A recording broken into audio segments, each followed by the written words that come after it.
ubumenyi n'amateka. I still have a dream. U Rwanda icyo rutanyuzemo rutabonye ni iki? Nta mijugujugu tutaraterwa. Haniyo babivuze imvura ntigwe, hakaba niyo bavuze ngo hava izuba kona imvura iraguye, ntabwo bihura. Ariko iyo ngo nzayubaka ndimo kuyikorera design na projet. Ngo hari umukobwa bagiye gushyingira ageze aho ku mwari ngo araharigitira, arigise hazamuka urwo rutare, umukobwa ntiyazamuka. Ubumenyi n'amateka, isoko yo gusobanukirwa.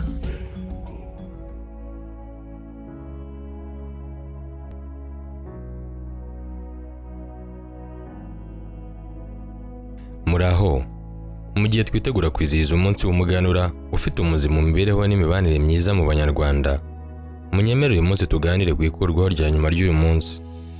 Ushobora kuba utaruzi ko uyu munsi wagiye ukurwaho mu gihe cy'imyaka runaka, utizihizwa, ukongera ukishakira inzira, ukagaruka, ukubahwa ndetse ukizihizwa na bene u Rwanda nk'uko ari umuco ufite amateka n'imizi mu ishingwa ry'u Rwanda. Dore ko bamwe bavuga ko umuhango w'umuganura mu mateka y'u Rwanda ushobora kuba waratangiye ku ngoma y'umwami wa mbere w'u Rwanda Gihanga Ngoma Ijana wahanze u Rwanda, ugakomereza ibirari byabo mu bamuzunguye. Abaragwa bawo bari abatsobe bakura igisekuru cyabo kuri Rutsobe rwa Gihanga. Gakondo yabo niyo yabazwaga umuganura n'abahinzi bawo. Mu bihe by'ingoma ya Ndahiro Cyamatare, umuganura warahwekereye bivuye ku nkurikizi za bene se barwaniye ingoma bagashyirwa bamwivuganye, u Rwanda rukararanze imyaka 11 rutagira umwami nta n'umuganura. Aho Ruganzu Ndori yimira u Rwanda agahangana n'abarupfakaje, yaje no kuzahura umuhango w'umuganura ndetse ushimangirwa biruseho mu murage w'amateka y'u Rwanda. Ubwo no munsi wongeye gukurwaho, byagizwemo uruhare n'imvugo bamwe bagikoresha n'uyu munsi. Iyo mvugo nta yindi ni ukuvanga amasaka n'amasakaramentu. Iyi ni imvugo ikoreshwa cyane iyo umuntu agize ibyo ashaka kubangikanya, aho bagira bati aravanga amasaka n'amasakaramentu. Imvugo yaciriwe ko ari umwiru w'umuganura Gashamura ka Rukangirashyamba mu mwaka w'1924. Ibintu byatumye acirirwa i Burundi, nuko umuhango w'umuganura uhinduka amateka mu Rwanda.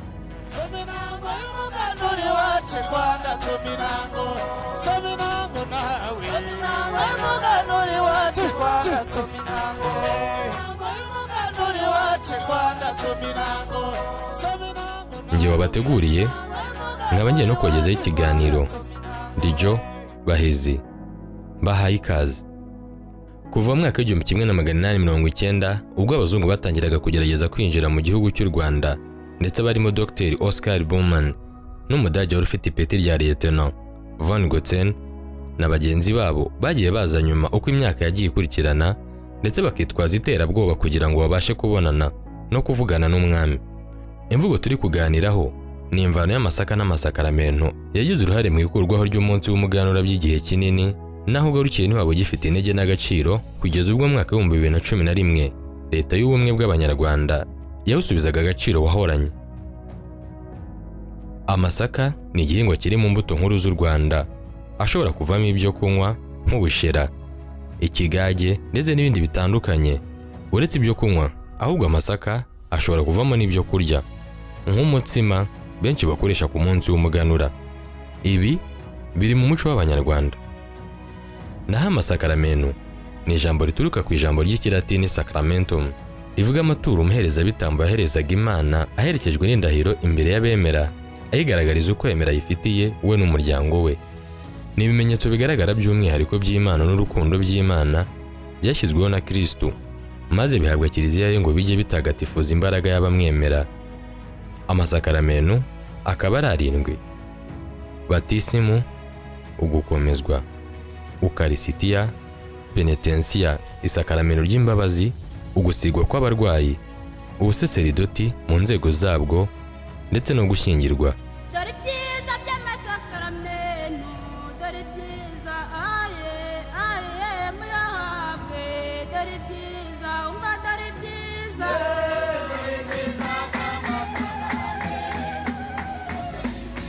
Niba uri kwibaza uko Kiliziya Gatolika ibijemo, dore uko byagenze.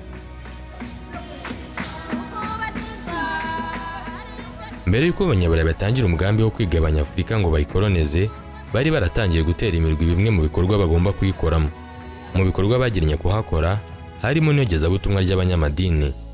Kiliziya Gatolika niryo dini rya mbere ryageze mu Rwanda, rinabimbura andi madini guhangwa mu Rwanda. Cardinal Lavigeri niwe wafashe ya mbere mu gutegura itsinda ry'abapadiri bazaza kwamamaza iyobokamana muri Afurika.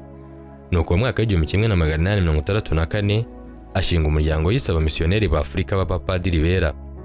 Tariki 30 Ukuboza mu mwaka w'1886 na tariki 13 Nyakanga mu mwaka w'1894 mu nama yabereye i Roma mu Butaliyani hashinzwe Victoria Nyanza.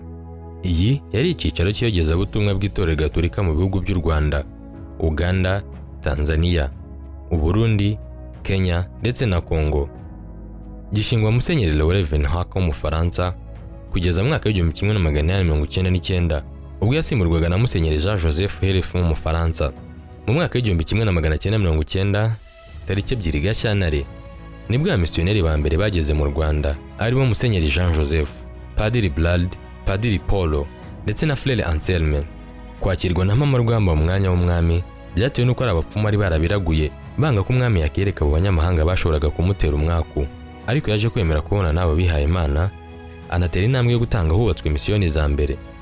Iyogezabutumwa rya Kiliziya Gatolika ryagiye rikura ijoro n'umunsi kuva yasesekara mu mwaka w'1900. Misiyoni ya Kabgayi yashinzwe tariki 20 Mutarama mu mwaka w'1996. Nyuma y'imyaka itari mike abapadiri b'i Kabgayi bari barangajwe imbere na Musenyeri Leo Classe ubwo bacaga umuhango w'umuganura mu mwaka w'1924. Gashamura ka Rukangirashyamba wari ushinzwe umuganura muri icyo gihe bakamucira i Burundi kuko abamisiyoneri b'abagatolika baje kurega Gashamura kuvanga amasaka n'amasakaramentu. Bishatse kuvuga ko abanyarwanda n'umwami wabo Musinga bari baratsimbaraye ku mihango gakondo irimo umuganura w'amasaka, banga kuyoboka iyobokamana abazungu bazanye, n'ugerageje akabivanga byombi. Ibi bikaba ibyo byabaye inkomoko y'iyo mvugo yo kuvanga amasaka n'amasakaramentu kubera impamvu ikurikira. Bimwe mu byapadiri bapfuye n'abiru umuganura nuko imihango yawo uko yategurwaga nuko yashyirwaga mu bikorwa wasangaga bisa neza nuko bakora umutambagiro ku munsi mukuru w'isakaramento. Umutambagiro w'igitenga cyuzuyemo ibinyampeke gishagawe n'ingoma zikivugira ni kimwe mu byagaragaza ko imitegurire y'umuganura ihura neza n'iyo mutambagiro w'isakaramento, umuco rusanzweho mbere y'umwaduko w'amadini. Indirimbo z'urwunge, ishusho ya Yezu na Bikira Mariya, abihaye Imana bayishagaye mu mutambagiro w'intambwe idasobanya nibyo biranga umutambagiro w'isakaramento ku munsi mukuru waryo. Ibyo wabigereranya ugasanga bisa neza n'ibyakorwaga ku muganura. Abihaye Imana ba Kiliziya Gatolika bibazaga uburyo bazajya batambagiza isakaramento rikabisikana n'ibitenga bigiye mu muganura w'ibwami, ibyo bikabayobera. Nuko umuganura bawurwara inzika kugeza ubwo bawuciye mu gihugu. Kuva ubwo babona umuntu ukora ibikorwa bidahuye akavangavanga n'ibidasa, bakamucira umugani wagenuriwe kuri Gashamura bagira bati avanga amasaka n'amasakaramentu. Imvugo iherubwira kwira ndetse imenyekana hose. Nyuma y'aho Gashamura aciriwe ntihagira undi wongera kwemererwa gutegura uwo muhango imyaka ibiyo. Umuhango w'umuganura mu Rwanda waje gukurwaho ku ngoma ya Musinga ubwo Mwiru Gashamura ka Rukangirashyamba wari ushinzwe imihango yawo yaciriwaga i Burundi mu mwaka w'1924 ubwo bari mu nkunuro yo kurimbura Burundi inkingi za mwamba zose. Umushinga wo kubaka u Rwanda wubakiyeho imyaka myinshi. Ubwo abakoloni bacaga umuganura mu mwaka w'1925 bagacira ishyanga Gashamura ka Rukangirashyamba wari ushinzwe imihango yawo, ntibari bagamije guca umuhango gakondo wonyine, ahubwo byajyanye no kwibagiza abanyarwanda indangagaciro ubumbatiye. Uyu Gashamura abazungu bamuregaga kuvanga amasaka n'amasakaramentu. Bishatse kuvuga ko abanyarwanda bakomeye ku mihango gakondo yabahuzaga irimo n'umuganura w'amasaka, bamwe banga kuyoboka amasakaramentu n'iyobokamana abazungu bazanye, n'ababayobotse bakabivanga byombi rwihishwa. Umuganura wabaye inkingi ikomeye mu mibereho y'abanyarwanda kuva mu myaka ya kera cyane kugeza n'ubu, kuko akamaro n'agaciro byawo byatumye abasokuruza bacu bagenda bahererekanya, natwe tukaba tukiwizihiza. Uyu ni umunsi ndangamuco ukomeye mu buzima bw'abanyarwanda, kuko twibukaho imihango ndangamuco yabaye ifatizo rikomeye ryo kubaka u Rwanda no guhuriza hamwe abana barwo. Iyo tuwizihiza twibuka kandi ko yabaye ifatizo ry'umurimo no kuzigama mu guteganyiriza ibihe bizaza. Icyo wakoze niba hari umusaruro kigezeho, uyu munsi ugomba utekereza ati uyu munsi ngomba gukora umuganura kugira ngo ntekereze ku cyo nagezeho, nibura mbone nawe mpera mfata ingamba mu mwaka ukurikiyeho se nzagera kuki.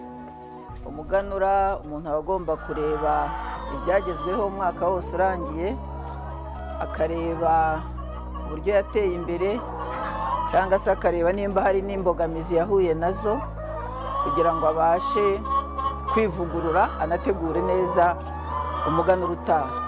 Kwizihiza umuganura ni umwanya wo kurebera hamwe akamaro k'umuco nyarwanda mu bikorwa byose no mu buzima bwa buri munsi. Akaba ari nayo mpamvu leta y'ubumwe bw'abanyarwanda yagaruye umuganura mu mwaka wa 2011 ishingiye kuri umuco ufite mu iterambere ry'igihugu no mu bumwe bw'abanyarwanda. Umuco w'abanyarwanda niyo nkingi y'ubumwe n'iterambere ry'u Rwanda. Ni naho dusoreje ikiganiro cyacu cy'uyu munsi. Mu gutegura iki kiganiro mwifashishije igihe.com, Conference Episcopale du Rwanda na Kiliziya Gatolika Post. Njye na Joe Bahizi, mugire umunsi mwiza.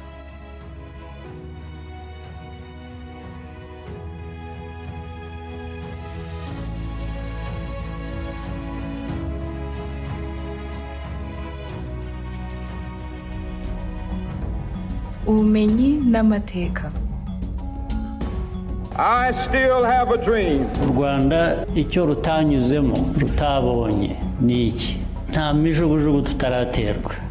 Hari iyo babivuze imvura ntigwe, hakaba niyo bavuze ngo hava izuba ukabona imvura iraguye, ntabwo bihumura.